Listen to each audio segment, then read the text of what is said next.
Estamos con Eric Valdelomar desde Costa Rica, que es director de la Escuela de Terapia Ocupacional de la Universidad de Santa Paula y además es coordinador de la Comisión de Reducción de Años del Instituto de Alcoholismo y Farmacodependencia de Costa Rica, porque vamos a hablar hoy de personas con trastornos por consumo de sustancias. Este cambio de paradigma tan especial y tan particular que nos proponen desde Costa Rica, cuéntenos en qué consiste.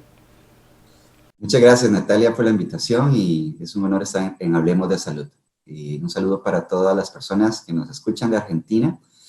Este paradigma consiste o este cambio de forma de pensar de la manera en que entendemos el fenómeno de uso de drogas, es un modelo de salud que en mi país comienza a implementarse en el 2017, motivados por muchas buenas prácticas que suceden en Argentina, Chile y Colombia, de una manera de pensar diferente, cómo nos acercamos a las personas que tienen situaciones de salud derivadas por el uso de sustancias.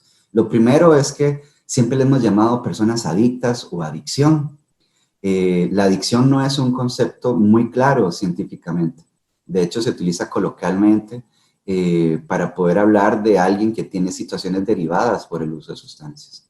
Los diferentes manuales globales como el CIE-10 de clasificación de las enfermedades o el CIE-11 de la OMS o los manuales diagnósticos como el DSM-5 de la Asociación de Psiquiatría, en ningún lado habla sobre persona adicta ni enfermedad adictiva. Lo que habla es de trastornos por consumo. Entonces, desde ahí, utilizar persona adicta es un lenguaje que impacta muchísimo, porque quisiera preguntarle al público cuándo han escuchado que decirle a alguien persona adicta abre puertas. Le abre la puerta a alguien que llega a un servicio de emergencia, decir que viene el adicto. Le abre las puertas a alguien en su casa cuando decimos, viene mi hermano adicto o mi hermana adicta. Le abren las puertas al colegio cuando decimos, ahí viene el chico que usa pasta o usa cannabis. Normalmente este tipo de palabras lo que hacen es, en lugar de abrirnos puertas, nos cierra puertas. Y lo que queremos más bien es que las personas que usen sustancias psicoactivas y que generen situaciones de salud derivadas por el uso de drogas, como se conoce, tengan siempre un acceso inmediato, un acceso de confianza donde pueden acercarse y evitar un dedo señalador que te diga sos alguien adicto, sino sos una persona que tiene un trastorno por consumo de sustancias. Y eso vuelve dignidad y comienza a trabajar nuestras mentes para comenzar a posicionarnos diferente frente a este fenómeno. ¿Qué es lo que pasa precisamente con el consumo de sustancias?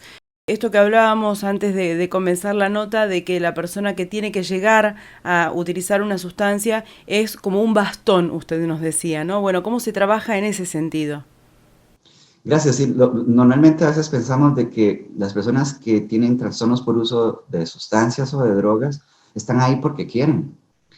Y muchas veces los sistemas tradicionales basados en una mirada biomédica de ver el uso de sustancias como una enfermedad del cerebro hace que te concentres en eso y que no explores otras áreas importantes. Para nosotros, desde reducción de daños, la persona establece una relación con la sustancia. Y en esa relación con la sustancia hay un significado. Hay un significado personal, hay un significado cultural, social, en donde muchas veces el uso de sustancias se convierte en una ayuda para esa persona, una ayuda para socializar, una ayuda para manejar emociones, una ayuda para digerir todo lo que no puedo hablar con alguien, una ayuda para trabajar mi ansiedad, mi depresión, una ayuda para manejar el duelo, para trabajar hasta mi identidad. En una persona en situación de calle, una persona que tenga que estar en situación de calle, el consumo de drogas significa quitarme el frío, quitarme el hambre, manejar el tema del sueño en una ciudad de noche llena de frío y sin humanidad. ¿Cómo haces para sobrevivir? Entonces, dentro de reducción de daños, tenemos que explorar qué significa, por qué la persona usa sustancias, no solo entender qué hace en su organismo, por qué lo usa, y desde ese respeto, como la persona establece esta relación, comenzar a darle estrategias para que esta persona pueda ir encontrando en sí misma y en el apoyo comunitario una herramienta que le permita buscar identidad, acompañar su ansiedad y depresión, quitar el hambre y el frío cuando estás en situación de calle, porque no solamente llegar y decir cerrar la botella o apagar el cigarro del cannabis, es acompañar. Entonces, desde reducción de daños nos enfocamos en la relación que establece la persona y en entender el significado que tiene cada individuo, porque es totalmente personal, no es el mismo razón por la cual Natalia o Eric usamos una copa de vino en una noche especial a lo largo del año. ¿Qué te impulsó a usarla? Eso es diferente en cada persona. ¿O qué te impulsó a buscar utilizar vino en una noche de dificultades de manejo, de distanciamiento social, y en lugar de tomarte una copa, te tomaste toda la botella? Y si no sabes cómo eso puede generar una situación de riesgo, posiblemente nos quedemos cortos a la hora de darte recomendaciones.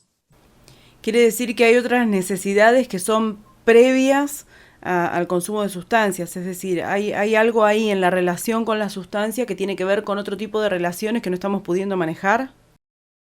Sí, de hecho, el consumo de sustancias psicoactivas o llegar a usar sustancias psicoactivas de forma problemática, un consumo problemático, parte de personas que han sufrido muchísimo. Algunos de nosotros tenemos más habilidades de resiliencia, a pesar de que nacimos bajo el mismo techo y somos 5 hermanos y nuestros ambos papás nos educaron.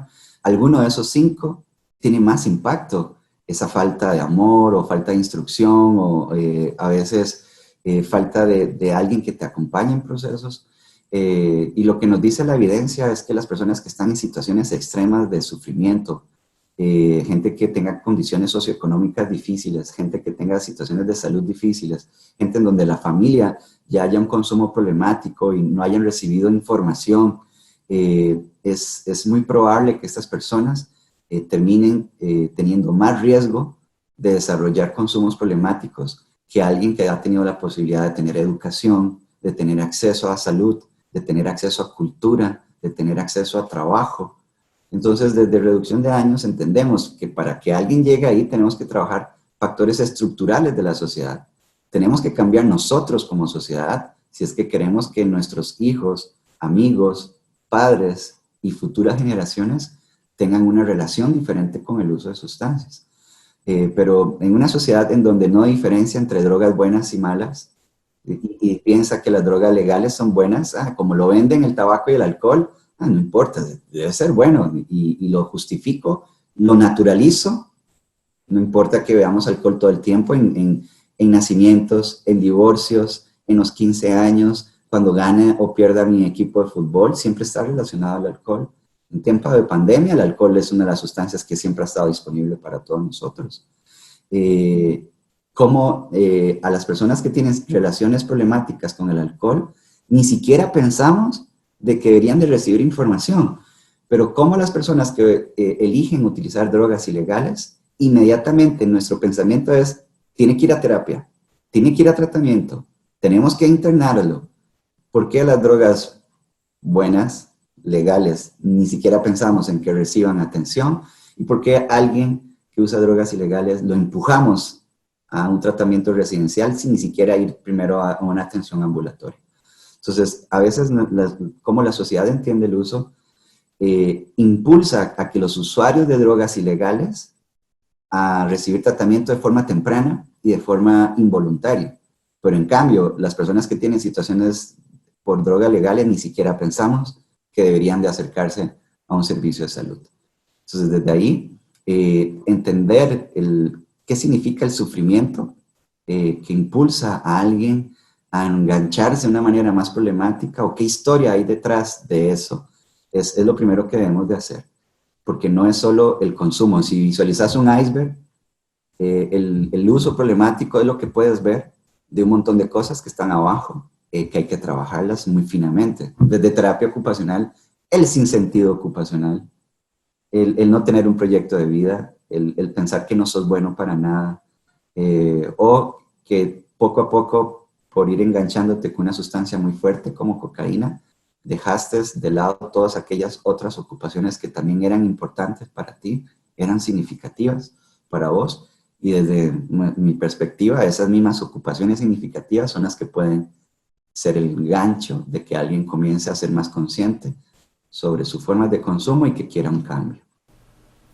Es volver a enfatizar en el sentido de cada una de las actividades, ahondar en eso. Sí, exactamente. Y al principio te comparto que cuando leía mucho sobre el abordaje de TO en personas que usan drogas, decían que el uso de drogas era una actividad ocupacional negativa exclusivamente. Entiendo eso y creo que todos lo entendemos. Cualquier persona que use una sustancia, ninguna sustancia es inocua, desde una cucharada de azúcar, si tomas té verde de forma demasiado, también vas a generar una reacción en tu organismo. Evidentemente, una sustancia psicoactiva tiene ese poder de generar cambios fisiológicos, algunas más rápido, algunas más lento. Evidentemente, si usas algo que fumes, te va a lastimar todo tu sistema respiratorio, si comes, etc. Evidentemente hay una situación ahí de impacto. Pero cuando leía, solo me hacían ver siempre la actividad de uso de drogas como una actividad incorrecta, inmoral, que no deberías de formar parte del kit de habilidades o de actividades ocupacionales de un ser humano. Entonces mi intervención siempre era, no, mira, eso es malo, y juzgaba, y le decía, no, venía a mí, comencemos a trabajar, pero tenés que prometerme abstinencia de una vez. ¿Y cuánta gente se enganchaba? Posiblemente aquellos que estaban buscando por sí mismos la abstinencia, pero había un montón de personas que no estaban en ese punto, ni siquiera eran conscientes de que usar drogas le generaba problemas de salud. Entonces comencé a cambiar mi discurso, a entender cómo esta ocupación genera significado y relación en la persona y tengo que entrar en ese respeto. Y en ese respeto comencé a cambiar mi forma más empática, entendiendo que cada pequeño cambio cuenta y el hecho de que no comience a señalar ni a juzgar en una consulta fue el primer enganche para que alguien vuelva a los siguientes 15 días y si alguien vuelve a hablar contigo ya vamos bien. Todo pequeño cambio hacia eso, comenzar a trabajar de persona, no de paciente, no decirle adicto, sino decirle su nombre personal. No excluir solo la atención para que hablemos de drogas, sino que hablemos de todas las situaciones que te preocupan, porque todo eso son las situaciones que te pueden hacer consumir de una manera más problemática. Entonces, lo que hice fue cambiar mi manera de interpretar, de entender el fenómeno, le llamamos acá a mi país desideologizar. Y desideologizar mi pensamiento es, tengo que estar frente a alguien sin ver a mis hermanos que tenían problemas de consumo de sustancias, sin ver a mi papá o mamá que tenían problemas de sustancias, sin toda la formación que me hicieron de pregrado, entendiendo de que la abstinencia era la única meta posible, sino que la meta la establece la persona, de no decirle adicto ni adicción, sino de trastornos por consumo de sustancias. Tuve que quitarme de mi mente y de mi corazón, porque al final tu mente y tu corazón somos seres sentipensantes, van a reflejar tu estilo profesional. Y hay muchos profesionales que ni siquiera se preguntan esto, porque siempre que llega alguien con uso problemático, la hablo, ya me pongo en una posición más rígida. Y antes te decía, ninguno de nosotros le pide a una persona con depresión que llegue a tu consulta feliz para atenderlo. Ninguno de nosotros le dice a alguien con ansiedad, bueno, venga y vamos a trabajar la ansiedad, pero no venga ansioso. ¿Y por qué a las personas que usan drogas sí les limitamos? No, si vienes a mi consulta y vienes con los ojos rojos, no te atiendo. Si vienes a mi consulta y vienes con aliento etílico, no te atiendo. Si quieres internarte en un centro, comunidad terapéutica, el día que decides internarte, ese día tenés que dejar de usar todas las drogas. Es como pedirle a alguien que reciba quimio, pero para que reciba quimio no tenga cáncer. Es muy ilógico. ¿Por qué somos tan jueces en una situación de salud derivada de drogas y por qué somos tan empáticos para otras situaciones de salud? Eso tiene que ver con la manera en que nos han educado. Eric Valdelomar, desde Costa Rica, muchísimas gracias por abrirnos tanto la cabeza en este sentido y ayudarnos a comenzar, aunque sea, a cambiar el paradigma y la idea que tenemos en la cabeza. Así que muchísimas gracias por este espacio. Muchas gracias, Natalia. Ha sido un honor y estoy aquí para servirte.